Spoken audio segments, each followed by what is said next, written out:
angels on my shoulder, pressure to break or retreat at every turn, facing the fear that the truth. Βρισκόμαστε στον χώρο όπου πριν από 2 περίπου αιώνες εξελίχθηκε μία από τις ενδοξότερες αλλά συνάμα και τραγικότερες σελίδες της ελληνικής ιστορίας. Αναφέρομαι στην έξοδο του Μεσολογγίου. Λοιπόν, από εδώ εμείς θα ξεκινήσουμε περίπου την αντίστροφη πορεία. Ας πούμε την είσοδο του Μεσολογγίου. Εδώ λοιπόν στην ευρύτερη περιοχή του Μεσολογγίου και της λιμνοθάλασσάς του πρόκειται να σας παρουσιάσουμε μια συνεργασία για πρώτη φορά σε αυτή την εκπομπή 3 διαφορετικών σχολείων όλων των βαθμίδων. Ενός δημοτικού σχολείου, του 2ου Δημοτικού Μεσολογγίου, ενός γυμνασίου, του Γυμνασίου του Ετωλικού και ενός λυκείου, του Γενικού Λυκείου Ευηνοχωρίου. Η γενική ιδέα όλου αυτού του προγράμματος είναι η διάσωση επαγγελμάτων, τεχνών και τεχνικών, τα οποία κινδυνεύουν να εξαφανιστούν στο βάθος του χρόνου.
Κυρίες και κύριοι, ξεκινάμε την παρουσίαση αυτού του φιλόδοξου προγράμματος που ονομάζεται «Οι ρίζες ανοίγουν δρόμους» από το Γυμνάσιο Ετωλικού.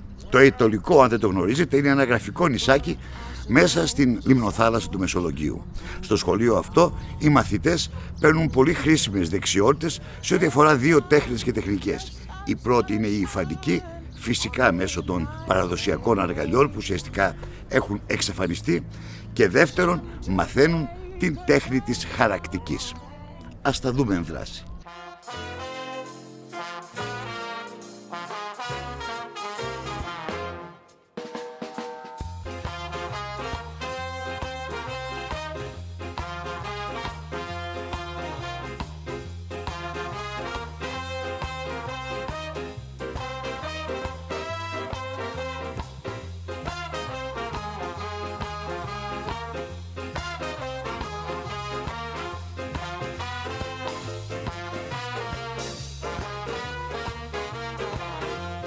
Μου άρεσε το πρόγραμμα αυτό, διότι ήξερα ήδη από τη γιαγιά μου ότι φαίνεται και αυτή στον αργαλιό και ήθελα και να γνωρίσω και καινούριους φίλους. Κάθε Σάββατο ερχόμασταν στο Κατράκιο και με τη βοήθεια από κάποιες κυρίες που παλιά δούλευαν στον αργαλιό μας βοήθησαν να συνδυάζουμε τα χρώματα, να δουλεύουμε στο στιμόνι και στην αρχή ξεκινήσαμε από μικρότερα. Και τώρα συνεχίζουμε με μεγαλύτερα. Το πρώτο μου δικό μου έργο είναι αυτό. Και τώρα μαθαίνουμε σε ένα μεγαλύτερο. Σημαντικότερο ήταν ότι γνωριστήκαμε μεταξύ μας και με μερικά παιδιά μοιραζόμασταν το ίδιο προαύλιο, αλλά δεν είχαμε γνωριστεί μέχρι τότε. Δώσαμε και λίγο από το κάψιμο στον υπολογιστή και τη βορεμάρα.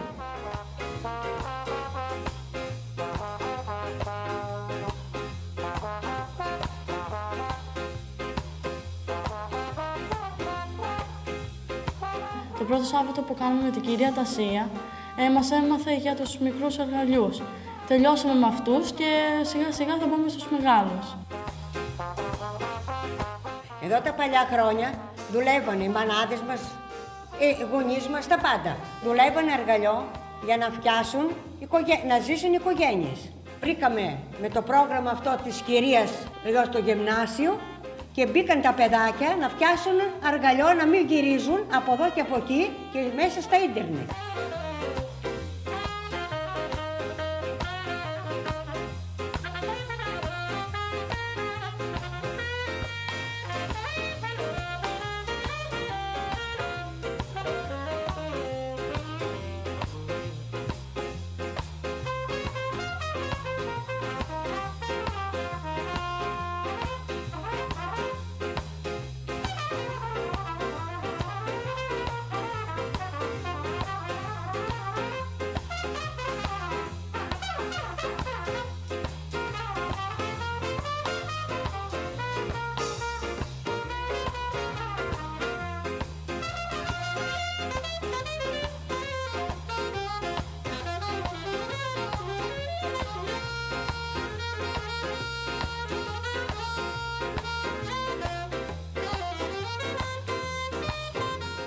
Λένε Αργίτα και είμαι μαθητής της Δευτέρας Γυμνασίου.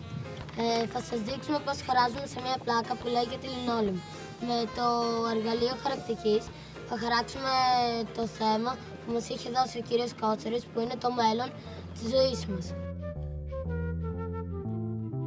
Με λένε Ελισάβετ, είμαι μαθήτρια της Δευτέρας Γυμνασίου. Τη σημερινή εποχή τα παιδιά εκφράζονται μέσω του αθλητισμού, του χορού. Αποφασίσαμε να εκφραστούμε μέσω της χαρακτικής στο Μουσείο Χαρακτικής της Βάσο Κατράκης με τον χαράκτη μας Μιχάλη Κότσερη. Επίσης, κάθε Σάββατο που βρισκόμαστε όλοι μαζί για την εκτέλεση του προγράμματος, έχουμε τη δυνατότητα να βρεθούμε και με τους φίλους μας και να περάσει ευχάριστα η ώρα.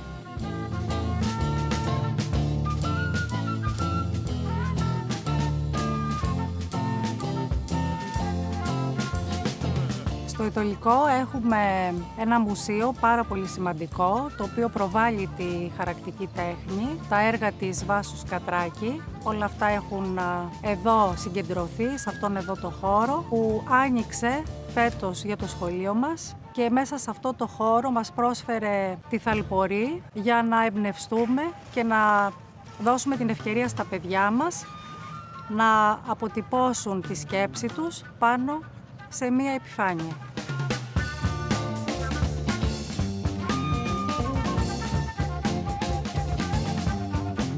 Είμαι ο Μπάμπης, είμαι μαθητής της Δευτέρας Γυμνασίου. Τις σκέψεις μας έχουμε προσπαθήσει να τις κάνουμε εικόνα μέσα από την χαρακτική. Εγώ είμαι ο Σπύρος και σήμερα θα σας δείξουμε πώς φτάνουμε σε ένα σημείο να εκτυπώσουμε το έργο μας. Αρχικά παίρνουμε τον κύλινδρο και απλώνουμε τη μελάνη πάνω στο χαρακτικό μας. Μετά παίρνουμε ένα χαρτί, το τοποθετούμε και με μια κύλινδρη επιφάνεια πατάμε το έργο μας.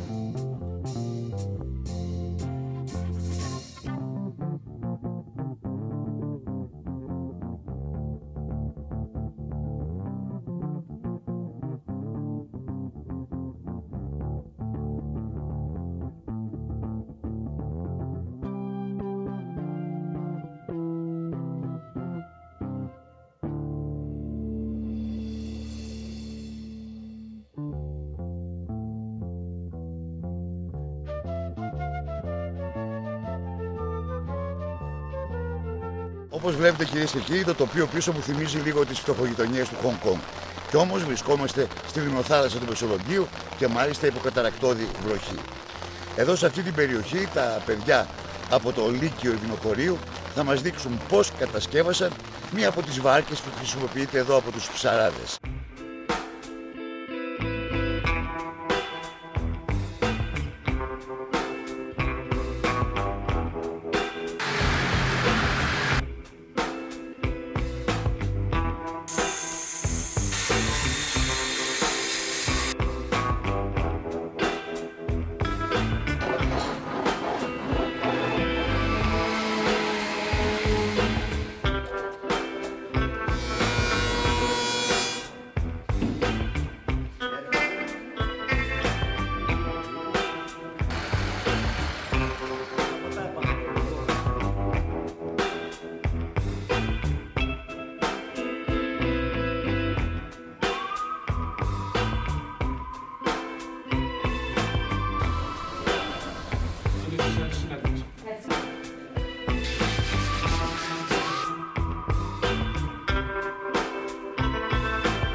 γαϊτοπούλα είναι ειδική βάρκα που χρησιμοποιείται στη λιμνοθάλασσα του Μεσολογγίου. Δεν έχει καρίνα. 7 μήνες χρειαστήκαμε για να τη φτιάξουμε. Να φτιάχνουμε τον πάτο, μετά κατά σειρά βάζουμε τα στραβόξυλα ένα προς ένα μετρημένα σε αποστάσεις το ένα με το άλλο. Φτιάχνουμε τα κοράκια όπως λέγονται αυτά εδώ.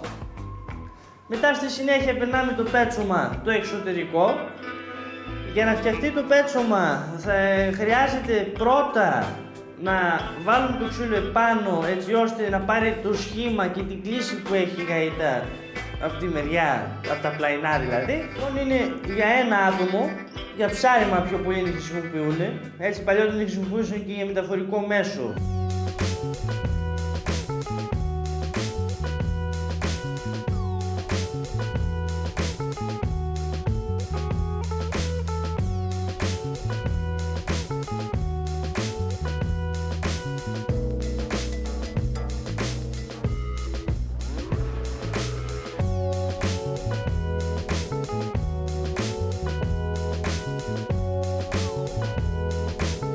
Το ότι η γαϊτοπούλα που έφτιαξαν τα παιδιά του Λυκείου Ευηνοχωρίου είναι πανέμορφη το είδατε και μόνοι σας. Τώρα όμως έρχεται η κρίσιμη στιγμή να εμβαπτίσουμε την βάρκα τους στα αβαθή νερά της λιμνοθάλασσας για να διαπιστώσουμε πρόκειται για βάρκα ή για μικρογραφία του Τιτανικού.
Λέγομαι Λιάλιο Αναστασία, είμαι καθηγήτρια Αγγλικών στο Λυκείο Ευηνοχωρίου και είχα τη χαρά και την τιμή να συμμετέχω σε ένα πρόγραμμα διαφορετικό από όλα τα άλλα. Το όνομα του προγράμματος, Roots are Roots, ίσως και λόγω ειδικότητας, με ενέπνευσε αμέσως. Και σαν μαμά και σαν δασκάλα, αισθάνθηκα ότι πρέπει πάντα να δίνουμε στα παιδιά μας ρίζες, να ξέρουν από πού προέρχονται και πού μπορούν πάντα να επιστρέφουν, αλλά παράλληλα να τους δίνουμε και φτερά για να πετάξουν. Πρέπει όμως τα παιδιά να πιστέψουν ότι μία καλή ιδέα και η εξυπνάδα του να συνεργάζομαι και να μάθω να δουλεύω με άλλους είναι πηγή ζωής.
Οι τακτικοί τηλεθεατές θα έχουν προσέξει βεβαίως ότι σε αυτή την εκπομπή παρουσιάζουμε τα μικρά θαύματα που ετοιμάζουν στη διάρκεια της σχολικής χρονιάς μαθητές των γυμνασίων και των λυκείων.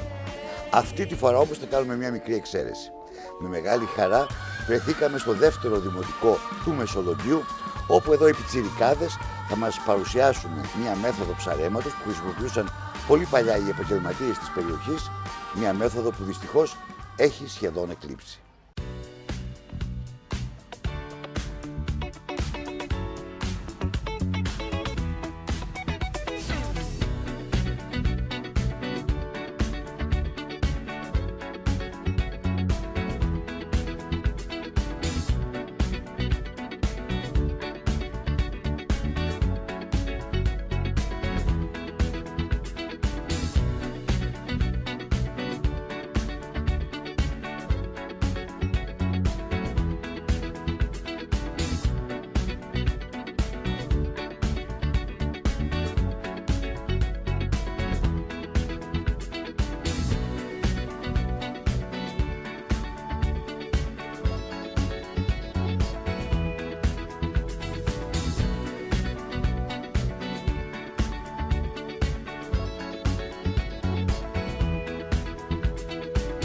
Το σταφνοκάρι είναι μια τοπική μέθοδος ψαρέματος η οποία χρησιμοποιούνταν πιο πολύ παλιά.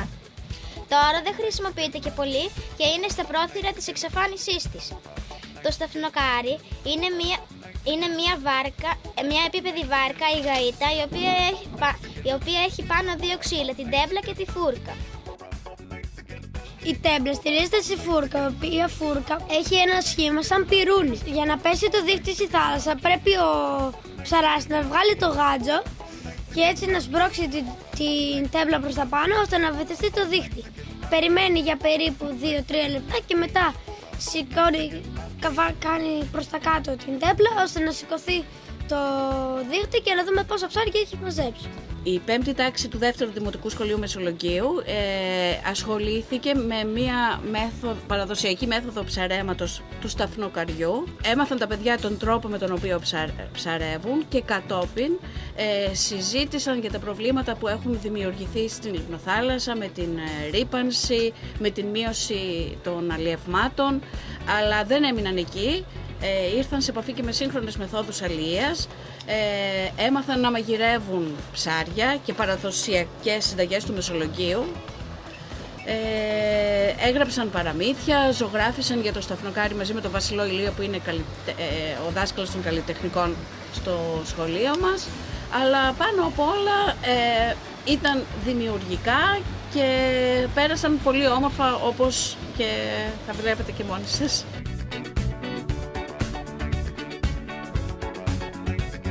Μας είπαν πως για να ψαρεύσουμε το σταφνοκάρι χρειάζεται να είναι θολά τα νερά για να μην βλέπουν τα ψάρια και να μπαίνουν μέσα στο δίχτυ.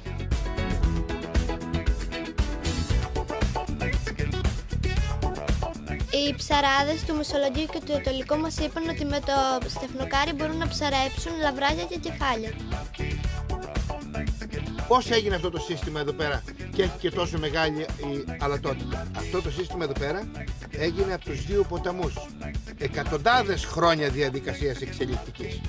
Έχουμε τον Αχελώο από εκεί μεριά, που ήταν ο γιος του ωκεανού που λέγανε οι αρχαίοι. Απ' την άλλη μεριά ήταν ο Εύβοινος, ο οποίος δεν έχει νερό εδώ και αρκετά χρόνια, γιατί κάποιοι παίρνουν το νερό του Εβίνου και το στέλνουν κάπου αλλού. Στον Εύβοινο ονομάστηκε Εύβοινος από τον Εβίνορα, έναν από τους βασιλιάδες των Κεντάβρων. Έτσι έγινε αυτή η λιμνοθάλασσα που είναι πολύ ρηχή και με μεγάλη αλμυρότητα. Είναι όμως η πιο πλούσια λιμνοθάλασσα που υπάρχει. Γιατί είναι πιο πλούσια? Γιατί συγκεντρώνει μεγάλη θερμοκρασία η οποία βολεύει τα μικρά ψαράκια για να μεγαλώσουν.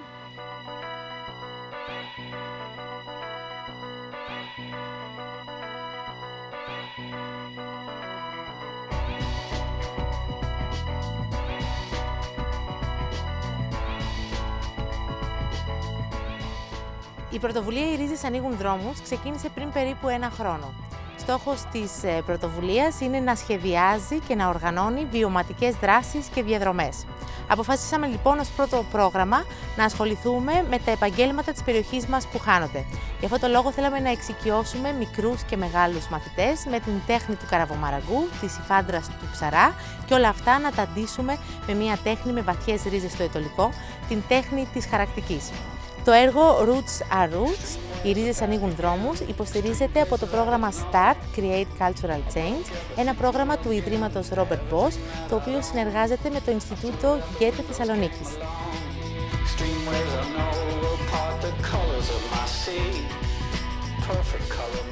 Τώρα που ολοκληρώθηκε, κυρίες και κύριοι, αυτή η μικρή κουραζιέρα από τη λιμνοθάλασσα του Μεσολογγίου μέχρι τις αρχές του Πατραϊκού κόλπου, αλλά και ετοιμαζόμαστε πλέον να πάρουμε το δρόμο της επιστροφής, δηλαδή να κάνουμε τη δική μας καθόλου ηρωική έξοδο του Μεσολογγίου, το συμπέρασμα και από αυτή την εκπομπή είναι αβίαστο.